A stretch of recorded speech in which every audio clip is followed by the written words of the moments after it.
Nakahandang ilahad ng prosecution team sa publiko ang mga mapapag-usapan bukas dahil hindi real-time na may palalabas ang pre-trial conference ng ikalawang Pangulo. Ulat ni Sheila Natividad. Dayan, matapos nga ang pagkakatalaga kay Senate President Sherwin Gatchalian sa ginanap na espesyal na sesyon sa Senado ngayong araw ay nagkaroon din ng special session dito sa Kamara kung saan isa nga sa mga napag-usapan yung tungkol sa impeachment trial ni Vice President Sara Duterte.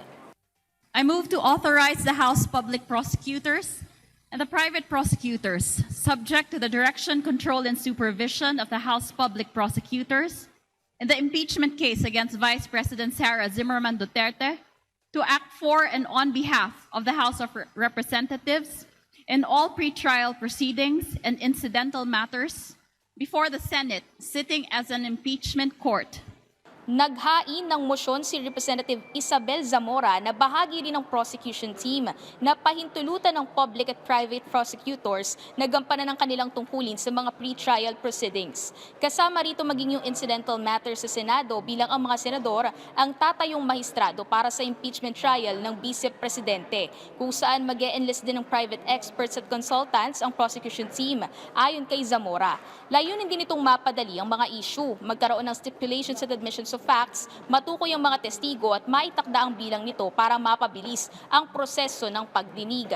At ngayong kinikilala na ang liderato ng Senado sa pangunguna ni Senate President Sherwin Gatchalian, pagkalabas ng session hall kanina ay nagpaabot ng pagbati si House Majority Leader Ferdinand Alexander Sandro Marcos. On behalf of the House, we would like to congratulate Senate President Sherwin Gatchalian. We look forward to working with him. I have worked with him during my time as a congressman.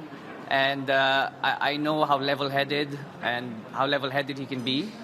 Sabi pa ng mambabatas, ito ang kailangan ng kasalukuyang politika ngayon, lalo na sa Senado. Ang level-headedness anya ang kailangan para maibalik ang lahat sa kani-kanilang tungkulin.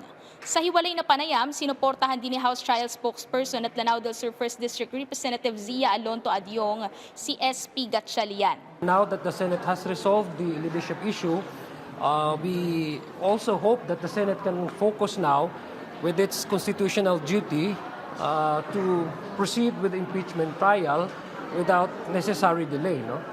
Samantala, naglabas na rin ang opisyal na pahayag ng suporta si House Speaker Faustino Bogie III kay SP Gatchalian at sinabing tinatanaw niya sa hinaharap ang mas malalim na kooperasyon sa pagitan ng Kamara at Senado para makagawa pa ng mga batas na tutugon sa pangangailangan ng mga Pilipino. Sabi pa ni Di, bukas ang Kamara sa Senado para sa pagpapalakas ng ekonomiya, pagsusulong ng mga reforma para sa kapakinabangan ng taong bayan at marami pang iba.